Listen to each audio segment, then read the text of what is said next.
Bismillahirrahmanirrahim. Yasin vel Kur'anil hakim. İnneke lemine murselin ala sıratin müstakim. Tenzilel azizir rahim litunzira kavmen ma unzira abâuhum fehum gafilun. Laqad haqqal kavlu ala ekserihim fehum la yu'minun. İnna cealna fi a'naqihim aglalan fehiye ilel azqani fehum muqmahun. واضرب لهم مثلا أصحاب القرية إذ جاءها المرسلون إذ أرسلنا إليهم اثنين فكذبوهما فعززنا بثالث فقالوا إنا إليكم مرسلون.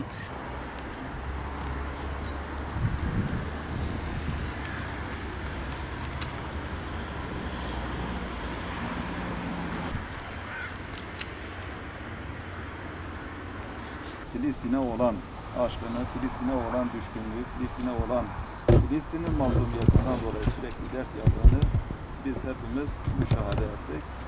Yine yapmış olduğu amellerde ihlaslı olduğuna yine şahit olduk. Samimi bir insandı. Bize sürekli sabrı tavsiye eden, sürekli çalışmalarda ihlaslı olmamız konusunda bizden onun böyle bir talebi vardı. Bismillahirrahmanirrahim.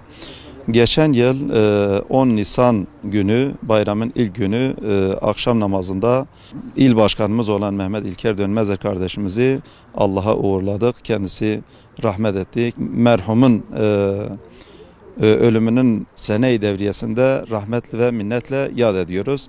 Bugün onun kabri başında onu rahmetle yad etmek için bir araya geldik. Partililer olarak bir araya geldik.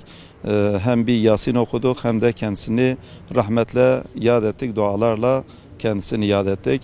Biz onun imanına şahittik. Onun çalışmalarında ihlaslı davranışına, yine Gazze ile alakalı olarak dertli bir insan olduğuna, samimiyetle, ihlasla sürekli Gazze'ye dua etti. Gazze için yapılması gerekenlerin bir an önce yapılmasıyla alakalı olarak sürekli bu konuda İslam ülkelerinin adım atmamasından dert yanan bir kardeşimizdi.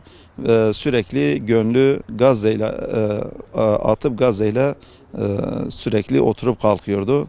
Yani gönlü sürekli Gazze'den yanaydı. Çalışmalarında ihlaslı, çalışmalarında sürekli Allah'ın rızasını gözeterek çalıştığına bizler şahit olduk. Rabbim kendisine rahmet etsin.